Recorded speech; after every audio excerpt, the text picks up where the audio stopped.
On today's episode of Watch Time, I'll be talking with Joshua Lawhorn again, our videographer and editor extraordinaire, and we'll be talking about inspiration. Where does he get his inspiration from? Where you can get inspiration from, and things that you can do to hold on to that inspiration for upcoming ideas right after this.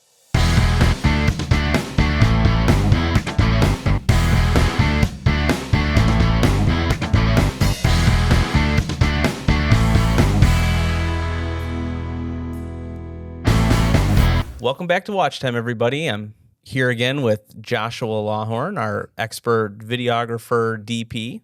Thank you for having me. What I really want to address in this episode is a couple things. So I want to talk a little bit about the inspiration that you have when you're setting up shots, when you're editing videos, but I also want to do a little bit of a dive into ways that our clients or even people out there who are trying to do their own videos, like where can they go to get inspiration? How can they save some of that inspiration? So just talking about some different places online where they can go, maybe things that you've looked at, or even outside of the internet, maybe movies, books, whatever that may be. So we'll kind of do a little bit of a dive into that to help our viewers and listeners get a little bit of inspiration. But first, let's start with you. Like when you're putting together these shots, when you're editing these videos together, where are you pulling your inspiration from?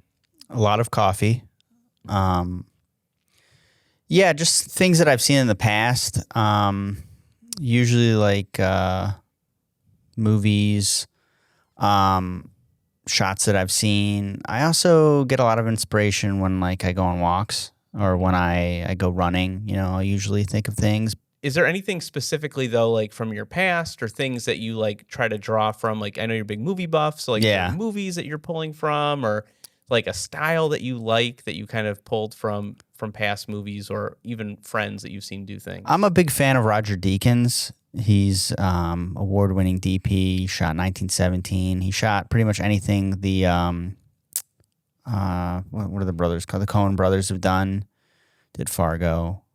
And I mean, while I can never completely emulate him, I do take a lot of inspiration from him. I take a lot of inspiration from movies that I saw when I was a kid. Mm-hmm. I'm obsessed with the movie Mortal Kombat, which is also based on a video game. And the inspiration just doesn't come in, I don't think, in shooting either. It also comes in the editing process as well. I'll see a commercial or some type of cut that was used, and that will inspire me. I'll try to recreate it. If I can't recreate it, I try to get as close as I can to it. Mm-hmm. Well, I know recently we did FAQ videos for one of our clients, and I noticed you added in some digital smoke to it, and I feel that wasn't there when you shot it. Maybe you were thinking through that at the time. I don't know, but I try to avoid using smoke unless we have someone that's dedicated to it, because if you see it in one shot and you don't see it in the next, then it's a lack of continuity. And and I think that often, at least on sets that I've worked in the past, there have been people that have been designated fog,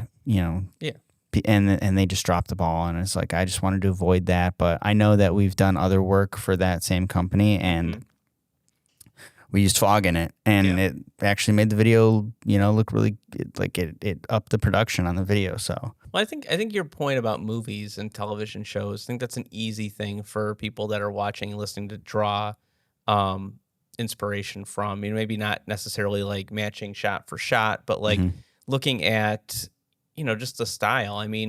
Just talking through it from a movie perspective, when you take a movie like The Dark Knight, right? And it's very dark. Obviously, it's Batman. It's very DC. It's very shadowy, kind of it emulates old detective type, which noir. Yeah, exactly. Yeah. It's actually classified as noir. But then you also figure then you think about, another movie think about Superman, and I talk about Christopher Reeve Superman, the from the 80s. Superman. Yeah, bright, very vibrant, and and actually it kind of has that it's kind of got that because of the background that he has in the news. It's got that Woodward Bernstein kind of newsroom feel to it. And you just think about those two different styles, and it's, I think from a client perspective, when you think about your product and you think about the people that are buying from you, what is going to appeal to that buyer? Are they drawn more to a more film noir look? Are they going to be drawn more to a darker feeling? Are you going to use that creatively to start off in that kind of look, and then as the person is, working with our client, like maybe it's a testimonial, maybe it's a product video, and then as the product becomes the guide on this journey, all of a sudden the type of image flips and you have more of that Superman, that brighter, cheerier feeling. So what you're saying is that the client, the project dictates what will inspire you, like what you'll use as inspiration. I guess what I'm saying is, like, from a client perspective, for the people that are listening and watching, like, they might be thinking, like, if they're not involved in the creative process in terms of being somebody who's on the video production team, but they still want to have input, or maybe they're trying to come up with a concept prior to calling someone, or they're doing their own video, where they can draw inspiration from, maybe it's not the shot for shot. Like, for example, when I think of Dark Knight, you're not going to have the same exact shot that they would have had in there. Like, you're not going to arrange it the same way, but you could use that feeling. You could use that, the way it was shot. Like, you could use that, like, when you're thinking through your thought process. And what I'm basically saying is, for the people that are listening and watching, maybe you can combine styles. It doesn't have to stay one style, but this is where you can start to think about, like, creatively through inspiration, like, how can I use what I've seen in this movie to help tell my story? Okay, so you take a little bit of this here, you take a little bit of this here. Okay, all right. The same thing with television shows, like, and I think it's not just even the storyline or the style, like, it's even like the concept, like, so you think about in storytelling, you think about Netflix, right? Netflix, they love in their shows to end in a cliffhanger where you have to watch the next. That's just good entertainment. Yeah, it's not. But it's a bingeable. You're trying to create something bingeable. Now, depending, for the people listening and watching, this is where inspiration goes beyond creativity of just, like, it's the style of shots and maybe even, like, the story, like, because this can go beyond that. Like, what is your long-term goal? What I think is interesting about Netflix is you're trying to retain these viewers and create this bingeable experience. Well, maybe that's your goal. If you're trying to launch a video series on YouTube, you want it to be bingeable. So the next one flows in, like, this current one flows into the next one, and then it's keeping people engaged, because the longer that you can keep people engaged on YouTube and the more watch time that you can acquire, the more the algorithm pushes the video. So is that really a thing though on YouTube? I feel the more watch time your video. So that's the thing about YouTube. The more time that people spend on YouTube watching your content and they stay on platform, the more organic push you'll get for your video. But does the one video necessarily flow into the next? It could. It depends. This is going back to the creativity part of this, or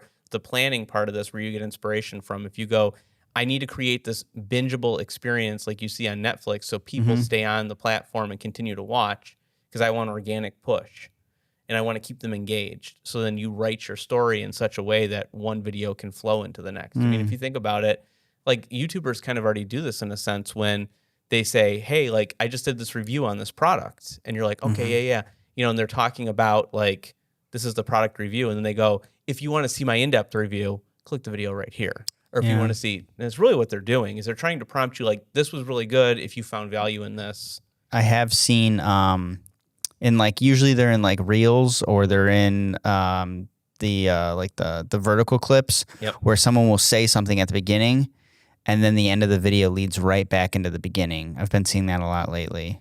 Well, or you might also see, like, with TikTok, this happens a lot with creators where, and this is, once again, you're talking low budget, you're talking people that are creating this content with their phone. I see this all the time where it's like they'll start telling a story and you're getting into the story and they're like, to find out what happens, go to part 2.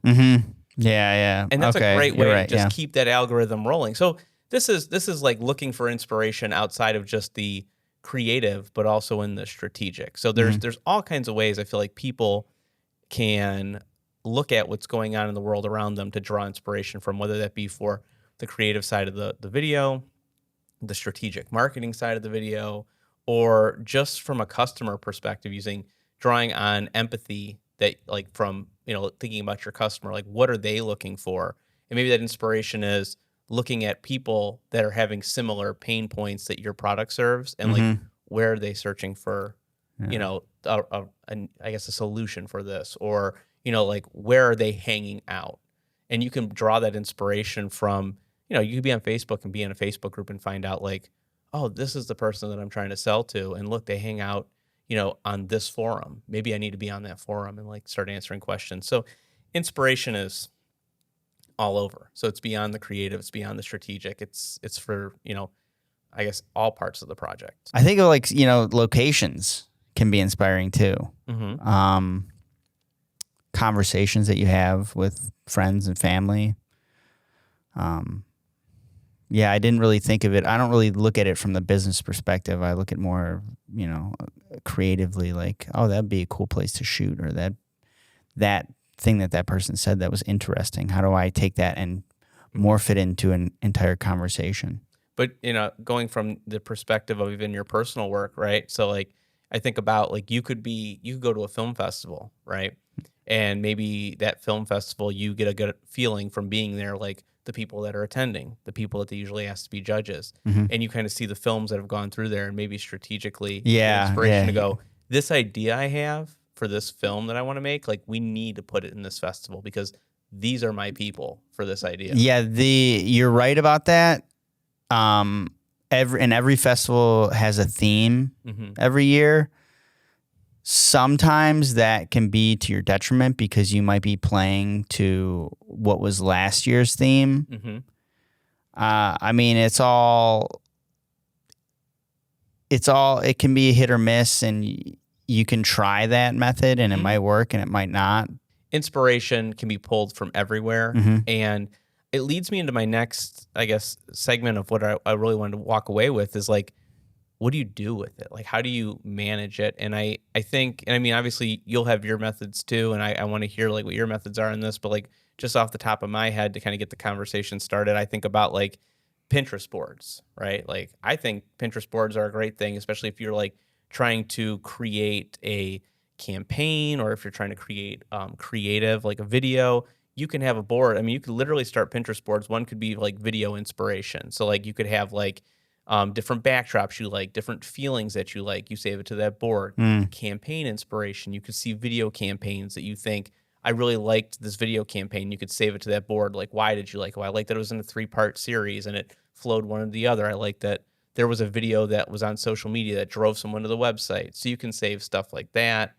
And then I also think like outside of Pinterest, Google Docs, like we do that quite a bit, like where you can kind of build a mood board. Pinterest allows you to do that within the confines of Pinterest, but you could build a mood board for, on a Google Doc, like set up a document that here's the mood board for the creative I'm looking for. Here's my goal. Here's a campaign, listed out. Here's a link to a campaign that has a similar goal. So you can really draw inspiration, from these different places. And then I think it's important to document that inspiration, especially as you go to work with a creative team. Yeah, I've used ChatGPT to generate ideas. Not fully fleshed out, but just like, give me 10 ideas for a story about a character that's, doing this. I'll feed it different parameters and that has generated some really creative ideas for me. I've never used Pinterest. We actually I use it. My wife uses it. We use it a lot for recipes. We can save recipes on there. We're working on remodeling our basement. We've been doing that for quite some time, and I have like a board for inspiration for we're building a bar in the basement. So we have a bar inspiration board. I'm putting a home office in the basement. So I have like a home office inspiration board. So you can basically, as you find things on the internet, and actually video has started to be incorporated into that in the last few years, you can save videos, you can save photos that you find, things that inspire you. I have one that's all for like set construction. And like I have one actually for the studio, like when I was like, okay, I need studio stuff. So now are you just saving this or do you find yourself going back to this? I go back to it. So like a great example of that is actually this wall that we have behind us. I found somebody on YouTube that built a wall that was similar. So I saved that to the Pinterest board for the studio. But then I also went and I searched on Pinterest too. You could search and I found inspiration for like the idea of the video monitor, the idea of the LEDs. I've found inspiration in you can't see it right now on camera, but we have shelving that's, in our gear room. We have a shelf over here in this corner for, inside the studio. I found inspiration on that on Pinterest and I saved it. And then when we went to go move into this space, I went back and started looking at that. And this stuff doesn't look exactly like it did in there. I took my own liberties. But it gave me a rough idea of like, what do I need to make? What do I need to do? And that's where I think it's beneficial beyond obviously the creative side, you can really apply this to anything, but it's a great place to look for inspiration. There's a search feature and you can search and find things. But to your point about ChatGPT, I think I've even used that in terms of like trying to come up with topics like to talk about in blogs and stuff. Like you can kind of get started and ask it, what are the top 10 video marketing topics that people have questions on, or what's depending on the industry, I know we do a lot of work in public safety. I think I asked it like, what are the top headlines for people that work in public safety? Like there's a little more to it, obviously, like to get a better prompt, but still. Yeah, it's the thing that AI is like really good at is instead of having, 10 people in a room generating ideas, just be one person going to this service and it can generate a year's worth of ideas in 30 seconds, which can also be, I think, dangerous as well.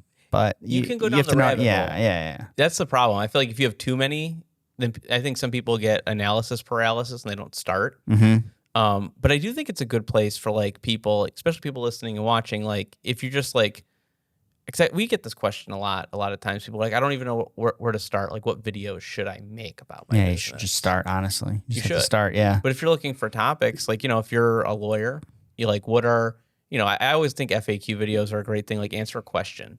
So what are 5 common questions that people have when working with an attorney? If you're a realtor, what are, 5, or you could even do 3, 3 is always a great number. What are 3 things that, every home buyer needs to know? And then you could do a series of 3 videos that all stitch together. So it's like, it's a great place to just get started. And, because I think the problem with a lot of people in different industries is you do this job so much. I know I'm guilty of this. I'm sure you are too. You do this job so much that you do things and don't think about it. So when you have to like look for like inspiration on like, what can I talk about to create content such as these podcasts? What can I do to like create videos for my website? I don't even know where to start. Like, I feel like it's a great way to like remove yourself because you have this like AI model that's basically trolling the internet and being like, these are the top 5 things that we came up with. This is how you become relevant. Yeah. So I guess like recapping it though, for everybody listening, like the purpose of this episode is just talking about inspiration, which I think going into this, a lot of people are probably like, oh, inspiration is like things that I go search or movies that I watch. And I think that is true. But I think recapping everything, inspiration can be movies, it could be television, it could be books, it could be conversations that you have with people. Inspiration can come from Pinterest, or it can come from the internet or from AI or things of that nature. But I think my key takeaway that I want everybody that's listening and watching to understand is that a couple things is inspiration doesn't always just have to be creative. It can be from a creative perspective, a strategic perspective, a business perspective. But then also, I think the other thing to take away from this is having a place to document your ideas, whatever that may be. Yeah. Because one thing I didn't mention, I'm talking about using social media like Pinterest or a Google Doc, but like I do it like with my phone all the time. I have my Apple Notes, and like there's been times that like I get ideas for a podcast. I'm out at the grocery store, I'm driving around, and as soon as I get stopped, I just real quick jot that idea down. So it's like having a place to document this inspiration, I think, is huge. Yeah, you don't want to forget about it, because the idea comes, it goes, and then, 3 months later, you're like, you see an idea that you had, and somebody else did it. If I executed ideas that I had from pre-pandemic, during the pandemic, post-pandemic, our social media channels will look very different. The business may look very different because, like, I think back to 2007 and with YouTube, and I just thought to myself then, I know I brought this up on another episode, I was like, man, this is an amazing platform. Like, everybody's going to have their own TV station with this thing. And I just think back to this and I'm like, if I would have started creating content then, where would things be now? Because be a millionaire. That's the thing. Like, it's like, it goes back to that. You have an idea, and I wanted to sell clients then at the time, because I had a couple of corporate clients and I was like, YouTube is the future. I'm like, we need to like put this content out there. And if I had just had one client that was like, let's do FAQ videos, let's do instructional videos, let's do it, like the trajectory of our business, the trajectory of their business will look so different. But it was like, you just kind of put the idea on the back burner. So when you have the idea, write it down and jump on it. Yep. So this was great. A great episode. And it was a little shorter than normal, but I'm glad that you came on, talked about where you got your inspiration, brainstormed a few places to look for other inspiration, and hopefully everybody watching got something out of this. And looking forward to talking to you again in the future on another episode. Thanks for having me.